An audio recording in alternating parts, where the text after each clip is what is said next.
Hello welcome to my channel. ఇప్పుడు MP seat గురించి మాట్లాడదాం. ఎంపీ రాజంపేటలో ఇద్దరు బలమైన వ్యక్తులు, నల్లారి కిరణ్ కుమార్ రెడ్డి అండ్ పెద్దిరెడ్డి మిథున్ రెడ్డి. నా అనాలిసిస్ ప్రకారం 85% edge to Peddireddy Mithun Reddy is gone win hat trick victory in Rajampet. ఎందుకు అనుకుంటే బలమైన క్యాడర్, ముస్లిం మైనారిటీ ఓట్లు ఎక్కువ అక్కడ. నాకు తెలిసి ముస్లిం మైనారిటీ ఓట్లు బీజేపీకి వస్తారని నేను అనుకోను, ఎంత కూటమి అభ్యర్థులైనా కానీ.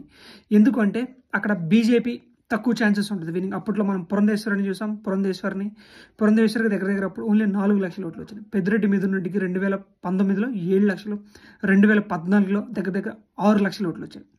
బలమైన క్యాడర్ ఉంది, మనీ ఉంది. కేవలం అక్కడ ఓటు శాతం ఎక్కువ వైఎస్ఆర్సీపీకి ఎడ్జ్గా ఉంటుంది. ఎందుకంటే నల్లారి కిరణ్ కుమార్ రెడ్డి క్యాడర్ అనేది లేదు, only cadre based upon TDP, Janasena. చూద్దాం హాట్ సీట్ ఎవరు గెలుస్తారనేది.